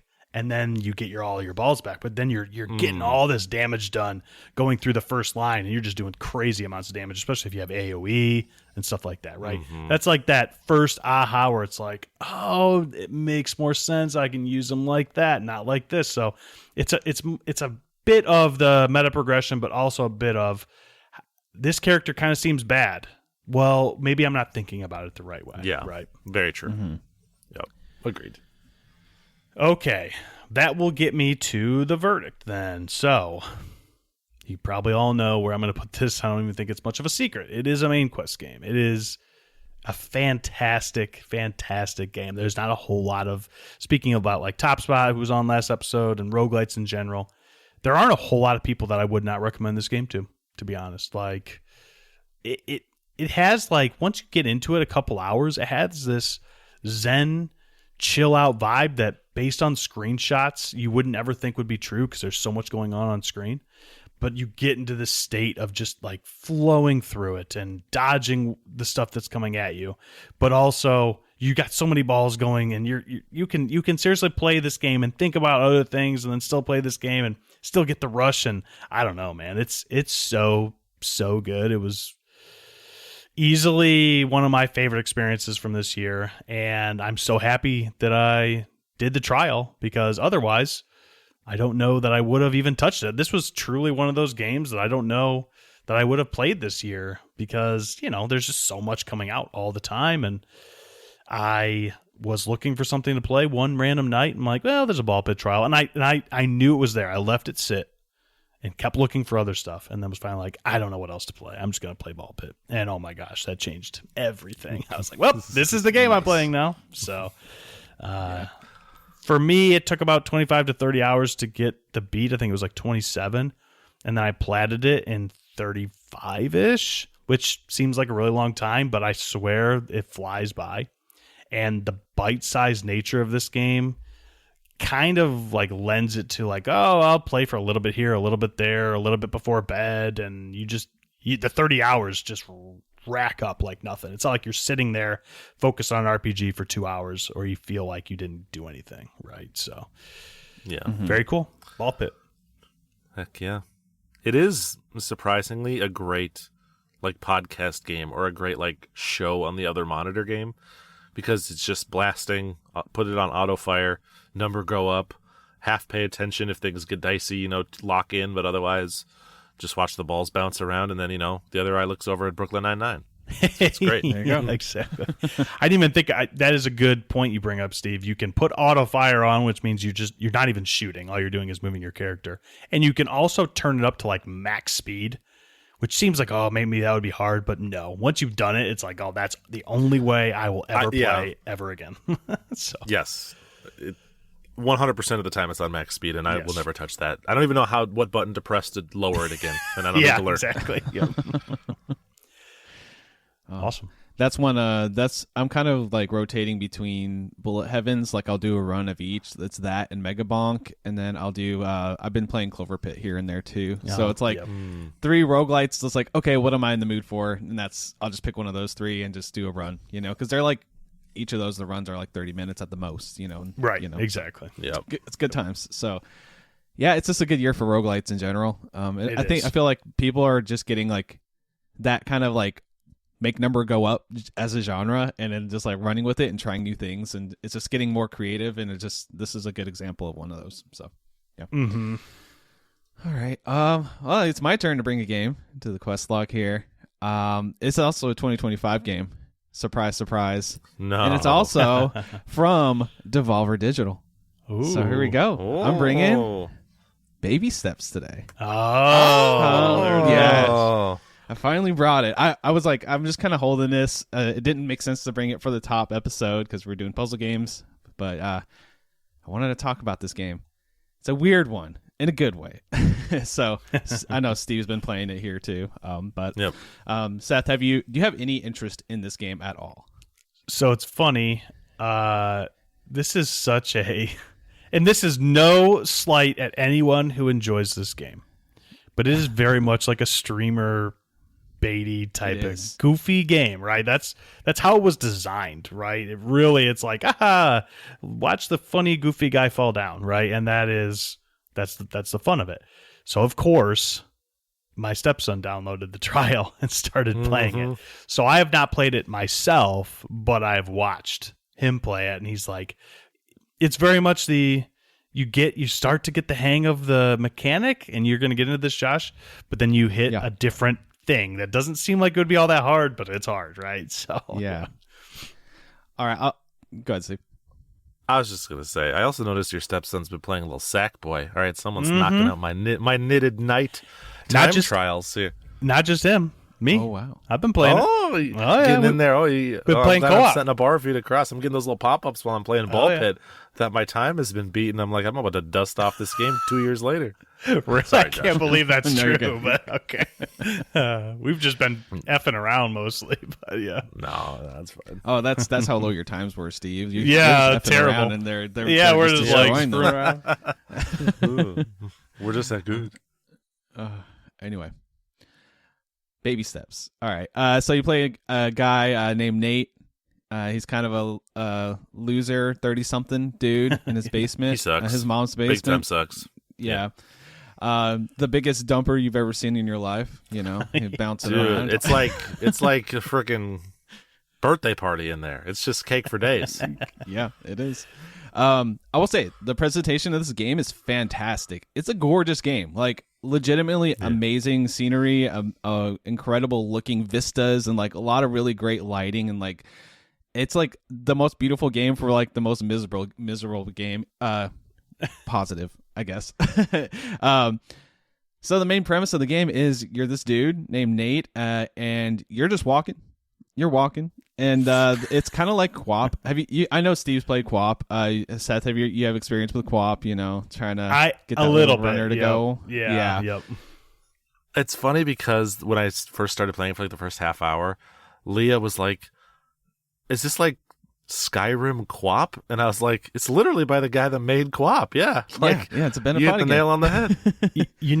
Josh, what it reminds me of that's a recent touch point for the both of us and for a lot of people is mount your friends. It's like the make what would seem like easy thing hard, right? Like it's like walking is easy, but not here. And yeah, so Yeah, it's a kind of a cool, interesting combo of devs too. It's Maxi Bach. He made Ape Out. So it's him and then Bennett Foddy together, like making this big. Basically, I feel like this is Bennett Foddy's like magnum opus. He's like, this is what I've been building to this whole time, pretty much. So, with a bunch of dick jokes and fart jokes, because we'll talk about that too. So basically, the gameplay, the whole like thing you're doing is moving Nate's left and right leg by either depressing the left L2 or R2. So each of the triggers are assigned to a foot, or actually the whole entire leg stem basically, and then the thumbstick will kind of like give you like acceleration for that leg, and you kind of have to figure out what the rhythm of walking is. And then at first you're kind of just like smashing down into like sludge, like in mud, and you're sliding miserably down, but slowly but surely like you get that rhythm, the left, the right, the left, the right, the left, the right. And then one thing they do in this game, like almost any open world game will do, is like there's something interesting in the distance, and you're like, I'll just walk over there, see what that is. So there's like an early game, like, so I tried the trial for this too, so I guess it's a Devolver game with the trial. I saw something in the distance, my 1 hour trial or 1.5 hour trial, and I'm like, all right, let's go over there. And it's just like this rock tower. It's just a pile of rocks just sitting there, and at the very top there's a fruit. And then in my head I'm like, I gotta get that fruit. So I just start getting my foot, and it's like inching my foot on every single little platform. And then like the thing is, he's kind of like top heavy. Like you have to be really careful not to put too much momentum forward, because that dumper is just going to make him just fall off, like every single time. So it's a lot of just adjusting the camera angle, moving the foot just in the precise way. And then there's like this like really like gross smacking foot sound that always happens every time it hits like rock, it's just like smack, smack, smack, smack, smack. And then to add to the presentation, the music is so freaking weird in this game. It's just like random noises. Like I purposely think that they're just trying to annoy you as you, like, the higher you get into like a hard, complicated like climbing challenge, the music just gets more annoying. It's like they have a kazoo out making just random kazoo noises, random bird noises, and just like random rustles of leaves in rhythm and stuff. It just sounds so weird. I don't know why they did the music like that, but it kind of adds to it in some ways. Yeah, it matches the whole tone of the game is just like like the game doesn't want you to figure it out, so you're just like yeah, the whole time. Like every cutscene, of which there's plenty. There's like other characters you'll encounter. It's like cut really rapid, and they'll be like saying kind of non sequitur-y stuff, but like stuff that kind of makes sense. And your dude is like just like whining and mumbling to himself, and they're trying to have a conversation with you, but then also they're at the same time they're like a dude with a horse head and a huge dong swinging in the wind. Yeah, and so it's just you watch it and you're like, what the hell what was am I that? watching? Yeah, exactly. What the hell was that? And then it's done, and you just move on, and you keep stepping. Yeah, and it's like at the beginning of the game you're greeted with a graphic like nudity warning. Like, do you want graphic nudity on or off? And I'm like, in baby steps, like what is this all about? And I was just like, fine, I'll leave it on. I'm sure it's not that big of a deal. No, it's a big deal. Like there are like horse dudes that are like human shaped horse guys with like giant wieners out, just hanging out talking to you all you the time. Watch one pee off a cliff for like 30 unbroken seconds while he's like moaning his relaxing pee sounds. Yeah. It's so funny you say that, Josh, because Jason fired it up and I was sitting there and he looks over at me and I'm like, no. And it's funny because he was probably thinking like, maybe I'll get to see boobs. But no, that's not what you get to see. I'm assuming they just saw like black all boxes. male nudity that I've seen. Yeah. No, it's all, as far as I know, it's all male nudity. But the whole thing with Nate, like the main character, is like he doesn't want help. Like no matter what happens, there's a guy named Jim. He's kind of like the guy, your guide for the game, like he's the guy you meet the most, one of the main characters of the game. And he's like, hey Nate, I got something for you. Here's your map. And then like this like really happens at the beginning of the game, and the map will like pop up on the left side of the screen, like with waypoints and everything. And then he's like, no, I got it. I'm walking, I'll figure it out. And then the map just goes away. So every time Nate asks for help in this game, he's just like, nah, I'm good. I got this. They, to the point where it's just like by the end he's just like screaming or crying, begging for help. So it's one of those things where it's like he's learning to become a man through climbing these mountains. And this game is surprisingly long. Like I thought, we're gonna climb a mountain and the credits are gonna roll like a few hours in. No, I did one area, and then there's like a sandcastle area, and then there's like a snowy area, and then just like it just keeps going. There's just like so many areas to this game. I played like 25 plus hours just walking with that sad sound of slapping feet for that amount of time, you know? So it's also like worth mentioning, you will get a little bit out of this game what you put into it because you have to be kind of a self-motivated person. You mentioned that sandcastle area. There's like one part of that sandcastle area where there's like a spiral mountain with like a red bucket on top. I kid you not, like 4.5 hours across 2 days trying to climb up this one hill and falling over and over and over again. And I kept like, I was like determined, but then like my 2 hours in, like my motivation would waver. And then Leah would be like, you cannot have wasted 2 hours and not get to the top of this damn bucket. And so I'd go back in for another hour of attempts, and it's just brutal. But that's 4 hours again. I climbed that one hill for like an indie game's worth of time, like a full playthrough of one shot, just to get up this one sandcastle.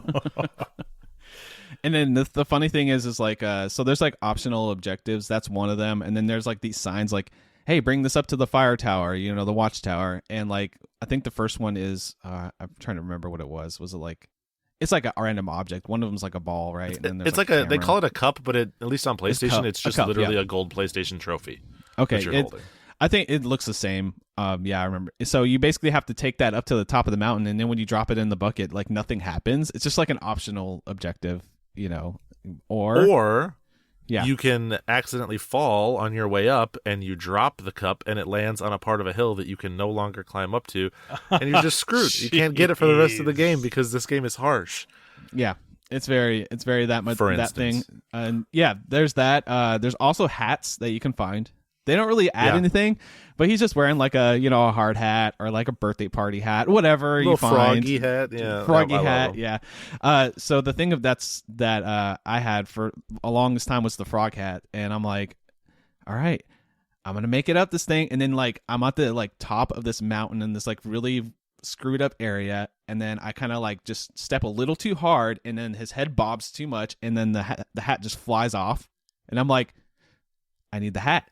I literally backtracked and went and got the hat. Yep. And then the way he picks up the hat is he literally just falls over to grab it, basically, because you have like I think it's a square button, right, or a triangle, one of the two. It pops up on the screen, and then you just hold it, and then his whole body will lean towards that direction. Yeah, the thing he's trying to pick up. So, if you're within like 10 feet of the object, when you press the button, it just like magnetizes his arm directly to it. So like he's pulling himself by his body over to the object, which you can be too far away from and just fall over. It's so ridiculous. That happened to me when I'm trying to grab a fruit, because there's like multiple fruits to capture, and I'm like, I think I'm close enough, and I wasn't. And that's the most miserable thing. You climb up like this tower. It's like so intricate, trying to like get your feet just right, get all the way up to the top, and then leaning for the fruit. It's like, oh, I got it, and then he just like goes straight through and like doesn't even grab it and just falls. Oh my god, it's so painful. But that's part of the game. You just get back up and you keep on going. You know, that's the story of the game too. Is basically he's down on his luck. He's like he's kind of like a sad sack, and then he kind of learns to accept help through this huge journey, which obviously, I don't know, obviously, but I think it's in his mind, or he's dreaming. I don't know. It's very weird. That's weird. It's hard to tell. Yeah, he also might have gotten sucked into a video game. Maybe so. I don't know. And I like how his screen says, "Are you still here watching One Piece?" That's like, do you want to keep watching One Piece? Yeah, that's like on every screen. Anyway, I don't know. It's a really funny story. I'll say the cutscenes are just so weird and out there.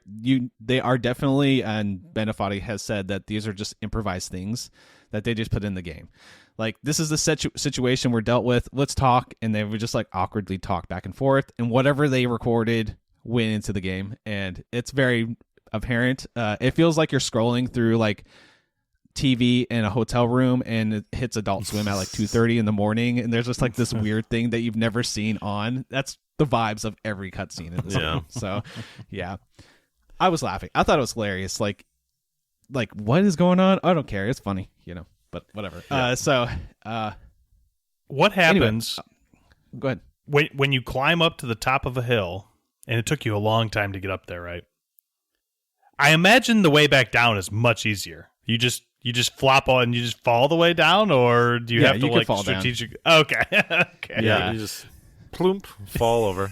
It's just all that time to get up and just like, all right, time to go down. 10 seconds later, we're down. That's just funny, man. Yeah. It's like the thing they do really well in this one is they give a lot of multiple options to go up the areas, so you can feel like you're like hard locked in like a spot, like you keep falling.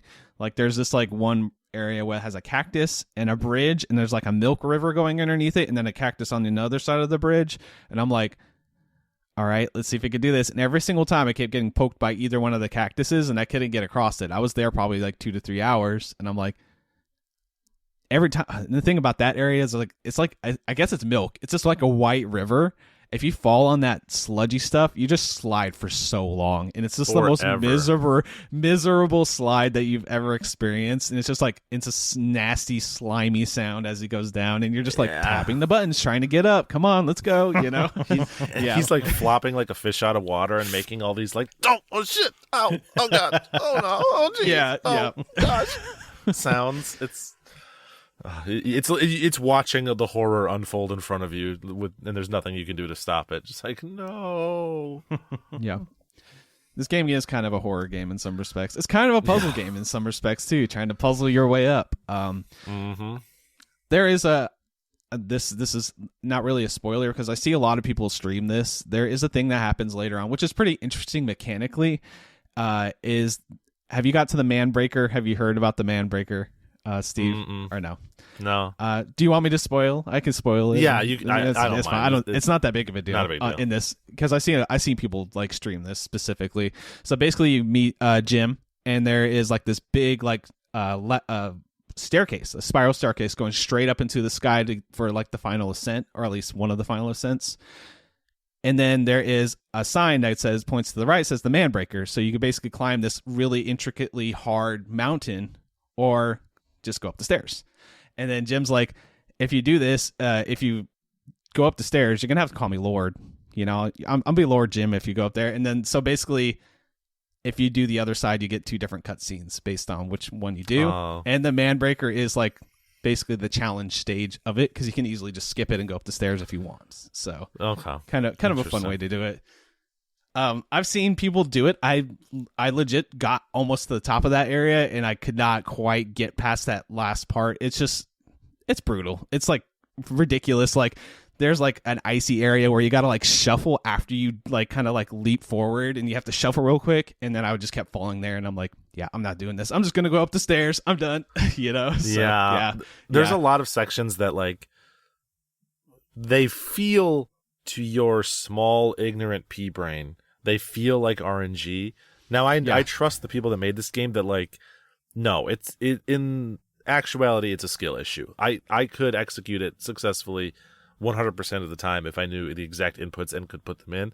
But like sometimes you get to a point where you're like, I'm just running across this slope to get to that other little plateau right there, and like I'm not good enough to do anything but just sort of like hoof it and pray. Well, come on, baby. Move those steps. Let's see it. And then you slide off or you don't. Yeah. And I will say, like, when it gets to like the slippery areas, I feel like sometimes it's a little bit more slippery. I feel like they do throw a little RNG in there. I don't know. You might be right about that. But especially like the sandy areas, I'm like, this area seems like it should be pretty easy. And then like the sand will just kind of like be a little more slippery than I'm expecting. And yeah. But how often in climbing some of these is it that there are like, I know there's no real checkpoints probably, right? But how often do you get to like, oh, okay, we're on flat ground halfway up, that I know that more than likely when I fall again, I'm going to get back here and not go all the way down? That's most of the time in this game. It kind of has a steady climb. So like each area, I'm not saying it's like a blanket statement. There is like a hard hat on like a post. If you go out and get that and mess up getting that hard hat, you're going to be doing like an hour worth of retrying. I feel like that's kind of a troll. They have a lot of little trolley spots. Like, you can do it. Give it a shot, But if you're just going up the main path, usually the fall downs maybe like, a lot of times it's like 10 to 20 seconds. And then there's sometimes I've noticed, especially like they've play tested this a lot, and you can tell because like there's areas where you kind of slide and then you'll stop in the slide. That's not too far down. but it's just far enough down to where you go, oh, I can get up that. You know what I mean? Just enough to get you that little bit of like, oh, I can do this, and then you do it 10 more times, and then you eventually do it, right? So, weird game. It's really unique. I had a great time with it. This is honestly one of my favorite games I played this year, but it's such a sicko game. I don't know if I could recommend it to anybody. I don't know how to recommend this one to everybody, but anything else you guys have questions about or comments about before I put on the quest log today? I feel like I can understand why this is such a streamer experience, just you talking about it, because it feels like your misery, if your viewers are laughing at your misery, then you can also laugh at yourself. Whereas I almost feel like people who play this and just sit on their couch, like you probably did, Josh, like, and like you almost have a little bit of that. You have to have a little bit of masochistic tendencies to continue to fail over and over and over with no like gratification on the other end of like people laughing, right? Where it's just like, nope, I just suck right now, so I'm just gonna keep trying. But this gives energy of this is just on the Polycon TV, and then people just pick the controller up and try to play it. Yes, like that's the energy of this game. You know, it's something like that.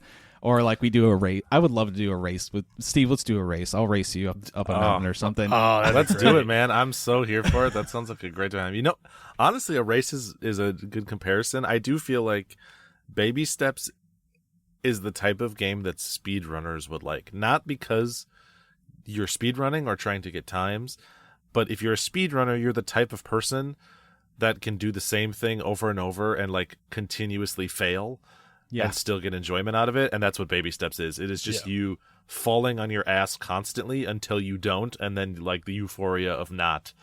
And then your reward is more falling on your ass in the next area. So. Yeah.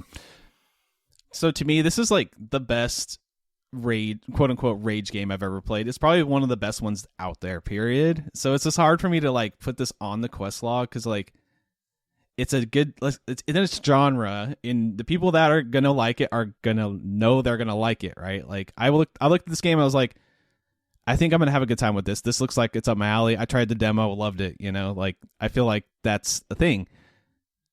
I was surprised I liked it as much as I did, but it's hard for me to put it on the main quest. But I also don't want to put it on the side quest because it's so good to me, you know. But I think I'm gonna probably land on a side quest with this one. Just I'm kind of battling with myself just because it's hard to recommend to everybody, you know. I get that, yeah. I will say for people, I am not a fan usually of these like physicsy types of games. Like Human Fall Flat is another one that I think of. Like where it's more about just like flopping around, and it's easy to see Baby Steps and think that it's one of those. Maybe it is, but like I really liked Baby Steps in a way that none of those other games in that like genre, quote unquote, has ever clicked with me.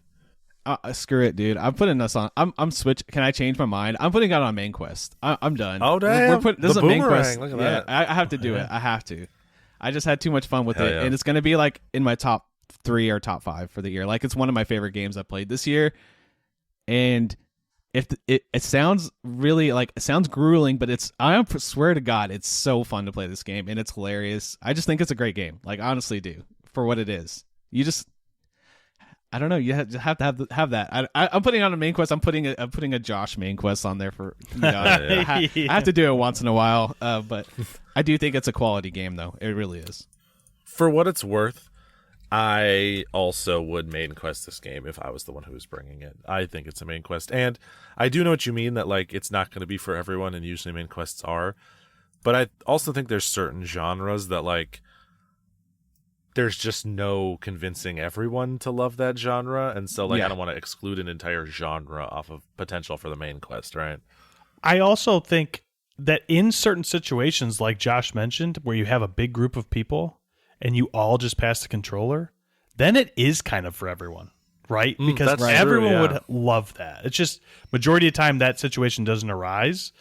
But a lot of games that are on the side quest, I wouldn't be able to say, yeah, if you have 20 people and you all pass the controller, then it's a main quest. Like, but this one is that type. So, yeah, it's a fun game to watch too. Like, if you're not even interested in really playing it, find like one of your favorite streamers and watch them play it. Like, you're gonna have a good time because it's just really fun to watch. I honestly think like as dumb as the controls look and feel at first, I think the controls are just like really fine tuned. Like you can really do some, like there's some tech in this game. Like I feel like people who are like Steve was saying, like speedrun sickos are gonna find like the crazy like stepping out, you know, the best way to feather your fingers to jump up this area specifically, you know, and things like that. Oh, this skip you have to like, you know, lift your right leg and put your left leg over here and swing it up in a creative way. Like people are going to figure out some crazy tech in this, and I just think it's a great game, just straight up. So I know I was trying to be the guy that's like, let's put it on a side quest, but I couldn't contain my enthusiasm for this one. I just think it's cool. No. It's a good time. Follow your heart, buddy. As the man out here, I am not at all offended that it's going on the main quest. I feel like it's such a unique experience that I could absolutely see it being there. So yeah, awesome. Yeah, I was doubting myself. I'm glad. Thanks for making me feel good about my decisions today. So we got you. All right, so that's going to do it for our show. Just a reminder before we, I'll say the games again so you guys can get them on your wish list. But go into the description and click on that Google form and fill it out for our Game of the Year. So we have some a good pool of people to grab like Game of the Year and make like a community choice Game of the Year. I think that's going to be a really cool thing that we should do every year. So yeah, nice little reminder there. And the 3 games that were brought to the quest log: Stray Children, which is a side quest but a Steve main quest, and then we got Ball Pit, which was a main quest. We all love that game. And then Baby Steps, which is a main quest. It has to be because it's just so unique, and I think the game's pretty awesome. So all right, you can find the show IndieQuest Pod on Blue Sky, and you can send us emails IndieQuestPod@gmail.com. Fill out the survey like I said, and you can also what's the last thing I'm thinking of? Oh, you can click the little thing in the description to send us a text. It's an anonymous text. If you want to just say something, please be nice. But everybody usually is. So, Steve, where can they find you on the internet? Twitch and Blue Sky is Blinkoom. Blink OOM. What about you, Seth? you can find me on Blue Sky at Captain Drachma, and of course in the Polymedia Discord. Best place on the internet. And if you want to get in a Discord, head on over to Patreon, search up Polymedia, get into that first tier, and come and hang out with us. Josh, where can they find you? You can find me at Josh Leslie on Blue Sky, and my other podcast is The Monthly Mishap. There's a new one coming out on Friday where we talked about Everything Everywhere All at Once and Surf's Up. It's an interesting combo of movies there, but the big two, yeah. It was a fun episode, so that's a great show. I've been looking. I look forward to doing that just as much as being here with you guys. It's such a good time. So anyway, check that out. You can also, I feel like I missed this plug a couple of times recently. Sorry, Trav. Go to polymedianetwork.com. We're part of that whole community and part of all that awesome podcast videos. Everything's over there. Check out polymedianetwork.com. Steve, why don't you close us out today? Hopefully everyone is having a great time squeezing in their final 2025 games before you start building your list. 'Tis the season, best time of the year, and I can't wait to start seeing all the videos and podcasts and whatnots showing up to see what everybody's tastes are. But what I want you to do, my final request of you all, is while you're churning through all these 2025 bangers, as you're trying to find time for Demon School, as you're wrapping up the second half of Claire Obscure, think to yourself, what's that game in the backlog I'm going to go pluck out in early January, all right? What am I going to unwind? What am I going to exhale with and just chill in the post-holiday lull? Report back to me. All right, peace, everyone. See you.